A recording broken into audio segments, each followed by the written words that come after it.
I'm probably going to post an update about what's going on with my channel sometime in the coming weeks, but I'm back with another tutorial on how to DIY a Halloween costume to look like Princess Daisy for Mario.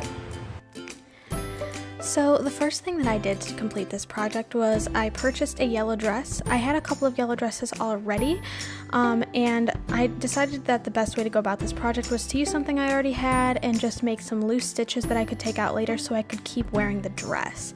This is how it looks completely finished. I'm going to take you through the process I went through to make all these extra pieces I added on. As you can see, a lot of the stitches have already come out because generally when working with stretchy fabrics you should use a zigzag stitch, but I wanted to use a basting stitch all the way across so that I could take them out easily later.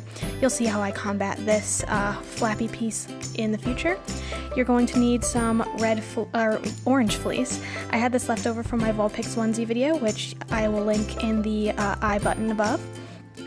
So this is the basic shape that I made out of it, and I made, I believe, 5 different scallops. And from there I just made a big long line across the top and cut it all out. And I also made shapes like this, and to make them even on both sides I folded it and cut it like this. Next, for the flower, I used just regular white felt, cut out an even flower on both sides and a green circle, added some green felt, and once again basted it onto the front so I can seam rip it out later.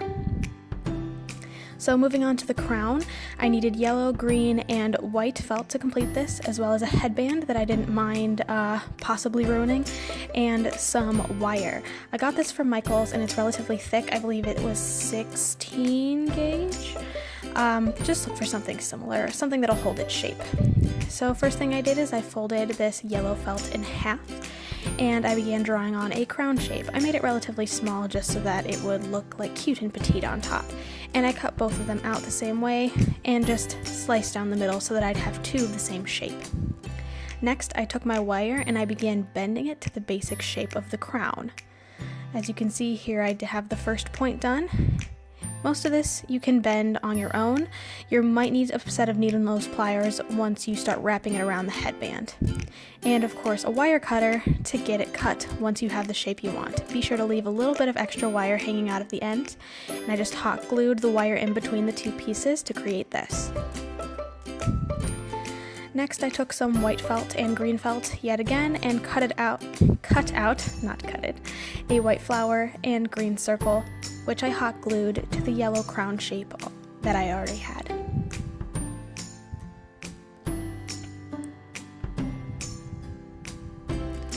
So now I'm going to wrap the wire around the headband that I have here. So I'm doing like a basic wrap around, and with the wire that I left I have about 2 wraps, and then you're going to want to take some needle nose pliers and just bend in the ends so you don't poke yourself in the head while you're actually wearing it. And it should look like this when you're done. And that's pretty much what I did to make this entire outfit. As you can see here, I ended up taking this brown belt to cover up the flaps at the top and wore some brown boots with it just so everything would match, especially since this is a short dress and Daisy's is normally longer. I also only put details on the front so that it'd be easier to take apart later.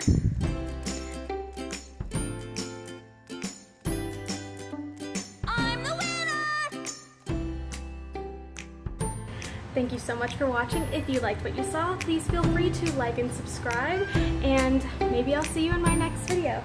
Want to say hi, kitten? Say bye-bye. Bye.